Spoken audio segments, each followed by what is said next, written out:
Good morning. Class 10 का grammar portion का पहला लेसन आज हम पढ़ेंगे शब्द, पद और पदबंध। तो सबसे पहले आता है शब्द। वर्णों के मेल से बना स्वतंत्र सार्थक ध्वनि समूह शब्द कहलाता है।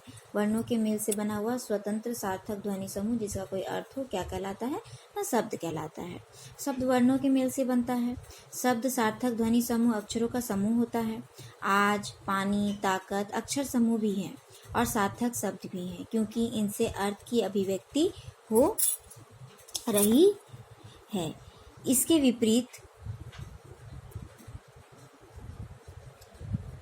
विपरीत जैसे दिया गया है जया और निपा, तताक आदि अक्षर समूह तो हैं पर शब्द नहीं है क्योंकि इनसे कोई अर्थ प्रकट नहीं होता। जैसे कि सेकंड लाइन में हम देखेंगे कुछ वर्ड दिए गए हैं जैसे जया, निपा, तकात। ये क्या है? अक्षर समूह है। अक्षर समूह का मतलब कुछ अक्षरों को मिलाकर समूह बनाया गया है, लेकिन ये शब्द नहीं है। क्यों शब्द नहीं है? क्योंकि इनसे कोई ना कोई अर्थ नहीं निकल रहा है। अतः हम इन्हें शब्द नहीं कह सकते क्योंकि अर्थ ही शब्द का प्रधान लक्षण है। शब्द स्वतंत्र रूप में प्रयुक्त होते हैं। वर्णों का यही समूह शब्द कहलाता है जिसका प्रयोग स्वतंत्र रूप से होता है, जैसे घोड़ा, लड़की या लड़का, कंप्यूटर, महासागर आदि। जैसे कि एक एग्जाम्पल मैं देके यहाँ बताती हूँ, जैसे कि मोहन,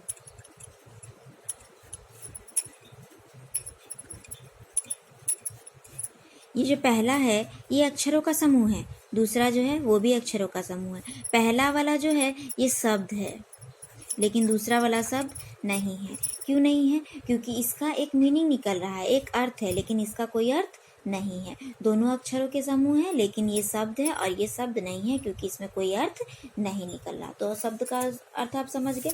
अब हम आते हैं पद की ओर। पद किसे कहते हैं देखते हैं। पद क्या है? प्रत्येक स्वतंत्र सार्थक वर्ण समूह शब्द कहलाता है, हमें पता है, किंतु वाक्य में प्रयुक्त होने पर यह स्वतंत्र नहीं रहता। व्याकरण के नियमों तथा कारकी विभक्तियों के योग में इसमें परिवर्तन आ जाता है। वाक्य में प्रयुक्त शब्द पद कहलाता है। तो एक एग्जाम्पल मैं देके बताती हूँ आपको।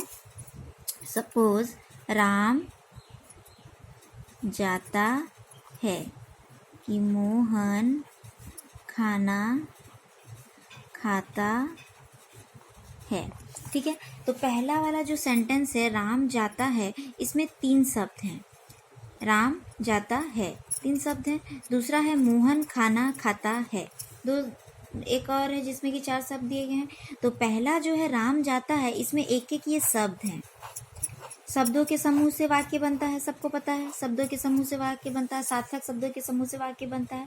लेकिन जब एक सेंटेंस में ये जब यूज होता है तो कुछ व्याकरण के नियम आते हैं, कुछ कहीं संज्ञा होता है, कोई सर्वनाम होता है, कोई विशेषण होता है, उसके साथ कारक लगता है, का के की यूज होता है, उसको टेंस के अनुसार मतलब क्या बोले भूतकाल, भविष्यकाल, वर्तमान के अनुसार उसमें चेंजेस आते हैं, तो उसमें कुछ व्याकरण के नियम जुड़ जाते हैं। तो जब एक सेंटेंस में जब इनको यूज किया जाता है तो ये अब शब्द नहीं कहलाते बल्कि एक एक क्या कहलाते हैं?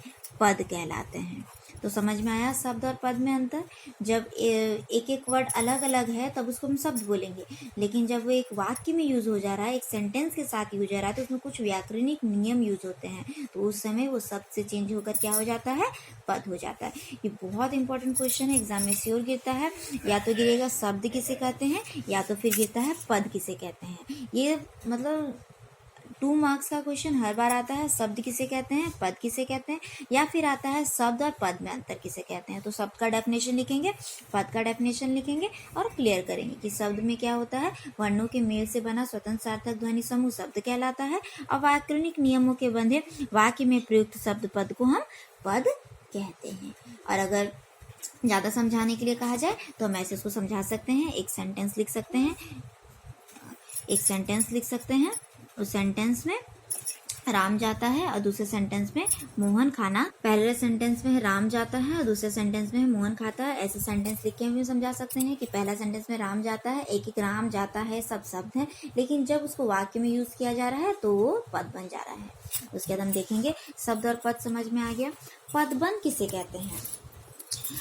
आप जानते हैं कि प्रत्येक स्वतंत्र सार्थक वर्ण समूह शब्द कहलाता है, किंतु जब वह विभक्तियों सहित वाक्य में प्रयुक्त होता है तो पद बन जाता है। जब कोई पद समूह किसी एक व्याकरणिक इकाई का कार्य करता है तो उसे पदबंध कहते हैं। तो सबसे पहले यहाँ पे 2 डेफिनेशन दिया है, शब्द का डेफिनेशन दिया है, पद का डेफिनेशन किया है। दोनों डेफिनेशन हम लिखेंगे, शब्द किसे कहते हैं, पद किसे कहते हैं और पदबंध किसे कहते हैं ना। जब वही जो पद होता है, वो जो पद समूह होता है, कोई व्याकरणिक इकाई का कार्य करता है, संज्ञा, सर्वनाम, विशेषण व्याकरणिक इकाई का कार्य करने लगता है, तो वहाँ पे वो क्या बन जाता है, पदबंध बन जाता है। तो जैसे यहाँ पे कुछ एग्जाम्पल दिया गया, हम देखते हैं। पहला एग्जाम्पल, वाक्य में प्रयुक्त शब्दों को पद इसलिए कहा जाता है क्योंकि वे वाक्य में प्रयुक्त होकर कुछ न कुछ व्याकरणिक प्रकार्य करने लगते हैं। संज्ञा पद के रूप में ये कर्ता या कर्म का कार्य करते हैं।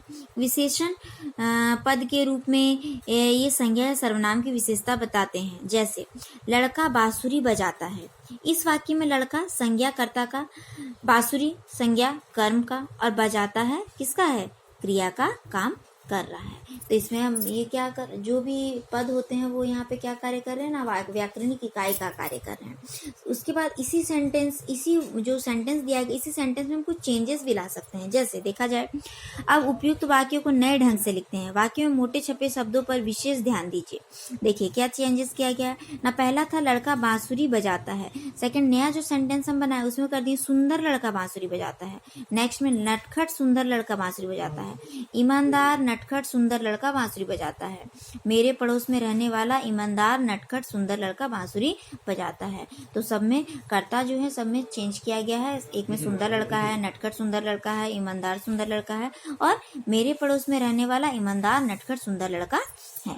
इन चारों वाक्य में सुंदर लड़का, नटखट सुंदर लड़का, ईमानदार नटखट सुंदर लड़का, मेरे पड़ोस में रहने वाला नटखट ईमानदार सुंदर लड़का, अनेक पद वही कर्ता का प्रकार कर रहे हैं। जो सब कोई वही कर्ता का ही कार्य करे, लेकिन चेंजेस है।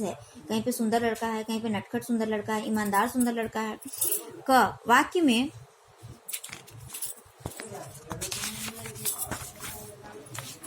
लड़का एक पद का रहा था। इस प्रकार हम कह सकते हैं कि वाक्य में कुछ न कुछ प्रकार्य करने के कारण एक शब्द को पद कहते हैं। यदि उसी प्रकार को एक से अधिक पद मिलकर करते हैं तो पदों के ऐसे बंद का समूह को पदबंध कहा जाता है। तो जैसा कि हम देखे, पहला में था कि लड़का कार्य कर रहा है, लेकिन दूसरे में हम क्या बताए, सुंदर लड़का, नटखट सुंदर लड़का। तो यहाँ वाक्य जो है, पद जो है वो एक से ज्यादा हो जा रहा है, तो यहाँ पे उसको हम क्या बोलेंगे, पद की जगह पे हम लोग पदबंध यूज करते हैं। दूसरे वाक्य में कई पदों के योग से बने